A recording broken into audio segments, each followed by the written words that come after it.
Bien-aimés, bonjour, bonsoir, c'est toujours moi le docteur Véracité KTN et je vais ici parler en ce matin des bêtes noires des prédicateurs et enseignants de l'évangile de Jésus. Les bêtes noires des prédicateurs et des enseignants de la parole de Jésus. Alors, je vais le parler très rapidement parce qu'il y a des bêtes noires, des chrétiens, disons, des enseignants de la parole, tout le corpus de ceux qui parlent de la parole de Dieu. Ce sont des bêtes noires qui sont, pour les unes, rarement évoquées dans les églises. Et si elles sont évoquées, c'est simplement de manière un peu flashée. Comme on dit, on passe à cheval rapidement. Pour les unes, pour les autres, si elles sont évoquées, c'est simplement, plutôt elles sont difficilement évoquées, on fait tout même pour ne pas en parler. Ça passe sous sourdine. Alors que non, lorsque j'ai découvert le Seigneur, il m'a dit un jour qu'il n'y a rien de mystérieux dans sa parole, qu'il a pris le soin d'expliquer lui-même sa parole. Donc, lorsque les gens se lèvent pour dire, voilà, c'est inexplicable de la Bible, non, tout est expliqué. Alors, bien-aimés dans le Seigneur, parmi les bêtes noires des chrétiens, vous avez le ministère de la femme. La femme peut-elle avoir le ministère? La plupart des églises, des prédicateurs dans le monde et des enseignants de la parole de Dieu diront, non, c'est un péché, c'est interdit. Donc on dit, d'abord c'est un péché et c'est interdit dans toute la Bible à la femme d'avoir un ministère. Je réponds, c'est faux. Il n'y a aucun verset dans la Bible. Je dis aucun, je l'ai toujours dit. Ce n'est pas aujourd'hui que je le répète. Et je l'ai toujours dit. Et je le redirai encore.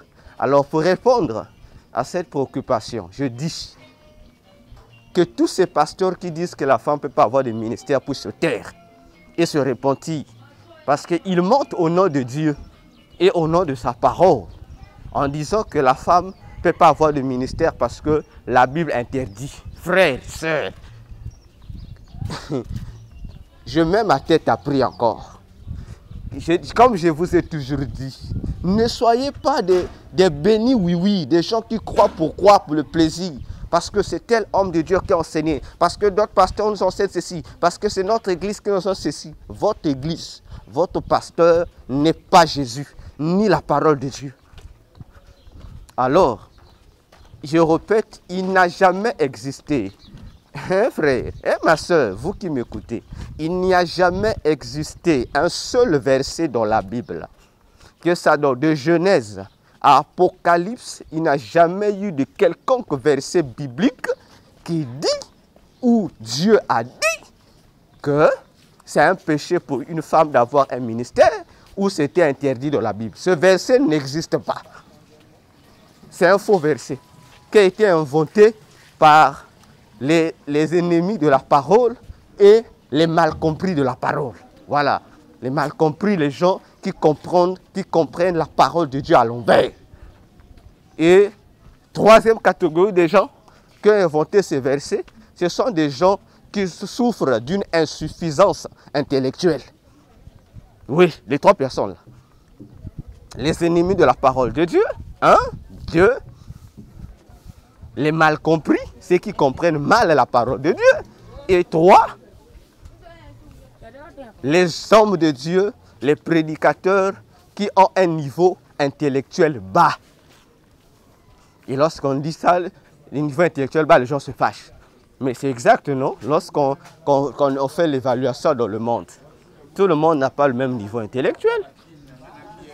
Même parmi les hommes intelligents, les niveaux diffèrent. N'est-ce pas? Nous avons le niveau supérieur, nous avons le niveau inférieur. N'est-ce pas?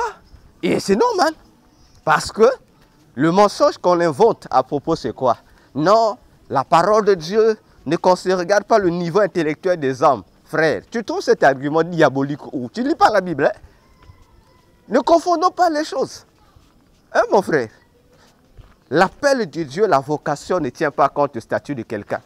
Oui, ça ne tient pas compte du statut de quelqu'un.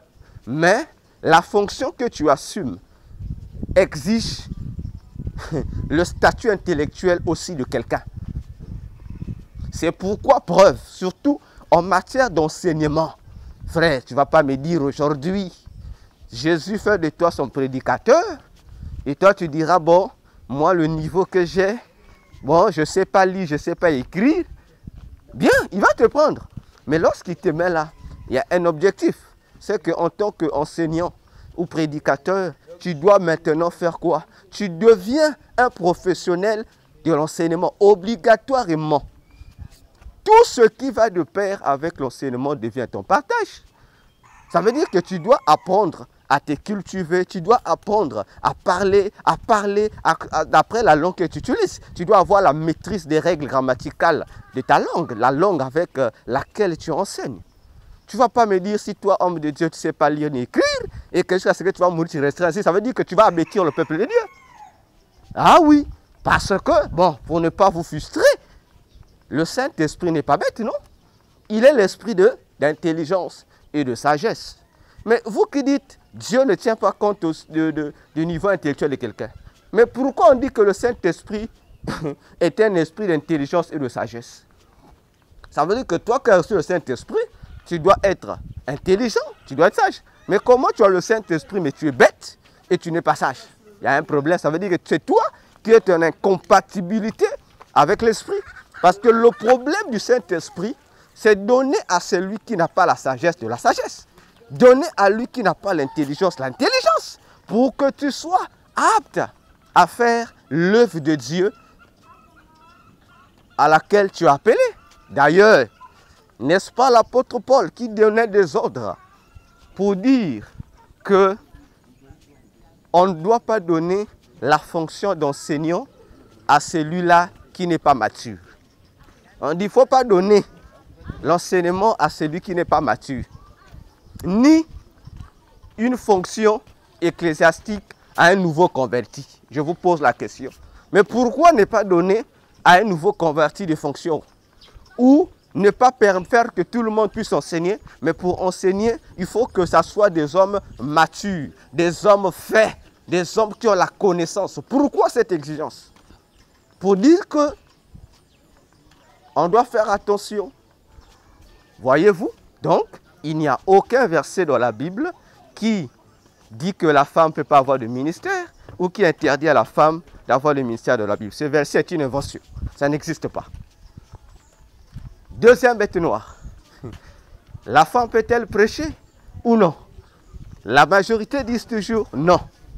Moi, je viens contredire. Je dis c'est faux. Parce qu'il n'y a également là aucun verset dans la Bible qui interdit à la femme de prêcher ou d'enseigner. Ça n'existe pas dans la Bible. Oui, oui, ça n'existe pas. Je dis ça n'existe pas dans la Bible. On va citer 1 Timothée 2, verset 8 à 9, je pense. On va citer 1 Corinthiens 14, verset 30 jusqu'à 34, je pense. Mais je vous dis, ces versets-là n'ont rien à voir avec ce qu'on leur fait dire. C'est toujours ces trois types d'individus, ennemis de la parole, les mal compris de la parole et les niveaux intellectuels bas qui donnent à ces versets un sens qui n'a rien à voir avec ces versets eux-mêmes. Aucun rapport encore, aucun. Troisième bête noire. La femme doit porter le foulard, frère. Ou non? Là encore, je dis, il n'y a aucun verset dans la Bible qui dit que la femme doit porter le foulard. Il n'y en a pas, il n'y a aucun verset, aucun. Ce verset aussi n'existe pas dans la Bible.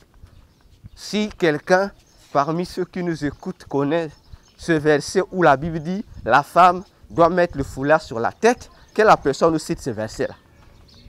Ça n'existe pas dans la Bible. Donc ce sont des versets que les trois individus, en un mot, les individus qui ne comprennent rien de la parole de Dieu font la promotion pour imposer ça dans les consciences des gens, alors que ce sont des versets qui n'ont jamais existé. Ah, quelqu'un dira, ah, docteur, ce que tu dis, c'est grave. Mais exactement, c'est la vérité. Voyez-vous? Attention avec l'église de Dieu. 4 bêtes noires. La femme peut-elle porter le pantalon ou non? Toujours la grande majorité des églises, des prédicateurs et des enseignants de la parole viennent dire que la Bible interdit à la femme de porter le pantalon. Frère, je dis encore, ça aussi c'est faux. Parce qu'il n'y a aucun verset de la Bible qui interdit à la femme de porter le pantalon. Ce verset est une invention encore toujours des mêmes individus. Ça n'existe pas. On citera Deutéronome 22, verset 5. Mes frères, tous nous savons lire, n'est-ce pas? Bon, même l'homme le plus bête de la terre peut lire ce verset-là. Même l'homme le plus idiot de la terre peut lire ce verset-là. Maintenant, lisez ce verset et vous verrez que ça n'a aucun rapport avec tout ce tralala qu'on lui colle. Aucun rapport. Voyez-vous? Donc, il n'y a aucun verset dans la Bible où il est dit que la femme ne peut pas porter le pantalon. Ça n'existe pas dans la Bible. Alors, mais c'est un enseignement aujourd'hui, parmi les enseignements qui font du buzz, qui ont du succès dans les églises. Donc, on vous enseigne un faux enseignement sous prétexte Dieu avait dit, alors que Dieu n'a jamais dit. Voyez-vous? C'est très simple. La Bible dit, mais citez-nous les versets. Voyez-vous? Donc, si le verset n'existe pas, mais pourquoi vous voulez forcer le verset à dire ce que le verset n'a pas dit? Dieu sera-t-il bête lorsqu'il parlait dans Deutéronome 22:5? Ça n'existe pas, frère. Donc, toi, pasteur, qui interdit aux femmes de porter le pantalon, toi, tu es repentis parce que depuis que tu as commencé, on sait ça, tu mens. Tu mens. Prenons-nous, même vous dites l'Ancien Testament, prenons-nous tous les versets de la Bible de Genèse, ça pourrait citer moi ces versets. Ça n'existe pas. Donc, si la femme porte son pantalon, laisse-la porter son pantalon. Donc, ne confondons pas des choses. Parce que vous dites la femme doit porter la jupe. Maintenant, montrez-nous quel est le verset qui dit qu'une femme doit porter la jupe. Voyez? Donc, vous inventez des théories bizarres. Voyez-vous? Bien-aimés, vous êtes vraiment bien fait hein, pour aller dans l'académie des sciences. Là-bas, on a besoin de vous pour donner des théories comme ça là-bas, dans la science. On a besoin de vous. Mais dans l'église de Jésus, on n'a pas besoin de vous. Parce que vous êtes des théoriciens. Dans l'église, j'ai toujours dit, on a besoin des prédicateurs de l'évangile. Les gens qui montrent aux gens la culture du ciel. 5e bête noire. On dit, la femme ne peut pas se dresser. La femme ne peut pas porter des bijoux. Et c'est là même que, c'est ce qui fait même cette doctrine-là, la base du mouvement satanique que Satan a fait naître dans le monde, qu'on appelle le mouvement du dépouillement. Maintenant, on remet la Bible. On met la Bible à table. On dit, montrez-nous les versets où il est interdit à la femme de porter les bijoux. Où il est interdit à la femme de se dresser. Je dis encore ici, il n'y a aucun verset de Genèse, Apocalypse qui interdit à la femme de porter les bijoux, qui interdit à la femme de porter les boucles d'oreilles, qui interdit à la femme de se maquiller, qui interdit à la femme de se dresser. Moi, je dis, il n'y en a pas dans la Bible. Ce verset n'existe pas. J'en ai fait des débats et des débats avec ces bien-aimés qui sont dans cette fausse doctrine. Ils sont incapables de me citer les versets. Ils vous citent des versets qu'eux-mêmes ne maîtrisent pas. Lorsqu'on dit d'accord, vous avez cité le verset, examinons ce que dit le verset, c'est un problème. On ne veut pas examiner. Non, la Bible avait déjà dit, on n'a pas besoin d'examiner, mon frère. Mais il faut être vraiment bête, comme dit la Bible. Tu dois être un insensé.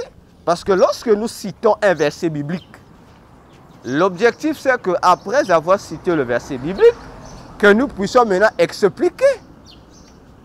C'est ce que la Bible nous demande. Voyez-vous? D'ailleurs, nous connaissons l'histoire de Luc 4, non? Il est bien précisé dans cette histoire que Jésus, dans la synagogue, après avoir lu le passage d'Ésaïe, qu'est-ce que Jésus nous dira par la suite? La Bible dit que tous les regards étaient pointés sur Jésus après avoir lu le verset. Pourquoi tout le regard était fixé vers lui? Parce que les gens de la synagogue attendaient l'explication. Mais vous, si vous vous précipitez à citer les versets, mais lorsqu'on dit d'accord, on va se mettre là à terre pour expliquer. Vous êtes incapable d'expliquer. Non, nous on veut seulement le verset, on veut l'explication. Ça veut dire que vous êtes conscient que vous êtes en erreur. Et lorsqu'on prend la Bible, je vous dis c'est pitié, hein, parce que les gens du dépouillement s'appuient sur quoi? Ils s'appuient sur les Français. Non, les Français ont dit, mes frères, mes soeurs, la Bible n'a pas été écrite en français. Il faut maintenant lire les mots que vous lisez là, les phrases que vous lisez là. Non, je ne permets pas à la femme. Ah, mais est-ce que ça a été écrit en français? Il faut voir. Hein, ces textes-là du Nouveau Testament ont été écrits en grec. Maintenant, il faut maintenant comparer. Est-ce que, pour terminer le débat, il faut faire quoi? On examine la langue originelle du texte pour voir est-ce que c'est ce que le texte disait ou il y a eu mauvaise traduction ou mauvaise incompréhension. C'est très simple. Là, ce n'est même pas une question doctrinale. C'est une question d'abord, comme je l'ai toujours dit, de l'intelligence de l'homme. C'est une question physique, mon frère et mes soeurs. Mais lorsqu'on lit ça en grec, mais le grec contredit carrément la compréhension que nous avons du français sur ces versets. Et c'est très dangereux. Et là encore, j'y reviendrai. Voyez-vous, ça, c'est la cinquième bête des églises. Parce que ce sont les points que les gens n'aiment pas toucher. Sixième bête. La question de la dîme. Doit-on donner la dîme ou pas? La majorité des églises ont créé deux camps. Le premier camp vous dira, oui, il faut donner la dîme. Il faut payer la dîme, on donne. Il faut payer la dîme. Ah. Mais on pose la question, par rapport à quelle base devons-nous payer la dîme? On ne vous explique pas. On laisse Dieu avait dit, on cite Malachie, oh, pour que les églises on s'arrête là. Oh, attention, là c'est un danger. Oui, il faut payer la dîme, c'est vrai, mais il faut expliquer au peuple de Dieu pourquoi faudrait-on payer la dîme. Et les dîmes qu'on vous fait payer à l'église, et je le dis, la plupart des gens, des dîmes dont ils parlent, ce sont des dîmes qui n'ont rien à voir avec l'église. Ah oui, là aussi c'est un problème. La plupart des dîmes qu'on recommande aux gens de payer, on doit expliquer aux gens c'est quelle dîme. Parce que dans la Bible, il y avait plusieurs dîmes. Maintenant, lorsque tu payes ta dîme, j'espère qu'on t'a expliqué quelle est la dîme que toi, le chrétien, tu dois payer. Et quelle est la dîme que toi, le chrétien, tu ne peux pas payer. N'est-ce pas?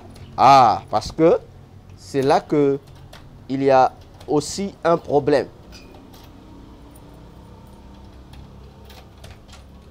On doit faire attention. Et une autre tendance qui dit, la dîme a été interdite. Là encore, c'est pire, mon frère. Il ment. Cette tendance, je vous dis, ment. Parce que la Bible n'a jamais été interdite dans le Nouveau Testament. Ah oui. Il y a une troisième tendance également qui dit qu'il faut payer au-delà de la dîme. C'est-à-dire la surdîme. Là encore, c'est faux.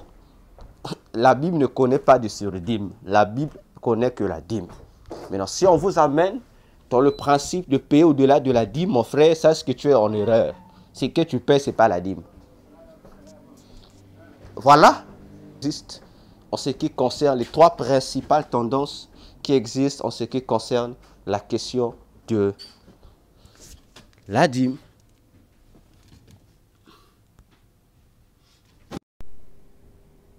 Donc voilà pour cette première partie sur les bêtes noires des prédicateurs de l'évangile, c'est-à-dire des points que les églises n'aiment pas évoquer. Souvent on échappe, alors que ce sont des points qu'il faut expliquer, organiser des séminaires pour le détailler en long et en large afin de donner aux enfants de Dieu, aux églises, aux frères et aux sœurs, ce que on dit véritablement la parole de Dieu. Au lieu d'utiliser des astuces mensongères, d'utiliser des stratégies nuisibles, en tant qu'enseignants de la parole, nous sommes appelés à enseigner aux gens ce que la parole dit à propos de ceci ou de cela. Surtout sur ce point, éclaircir les enfants de Dieu, non avec nos raisonnements, ni avec nos théories, ni avec les systèmes de nos églises, ou avec ce que nos pères spirituels ont enseigné, mais avec ce que la Bible elle-même a enseigné. Voilà, que Dieu vous bénisse.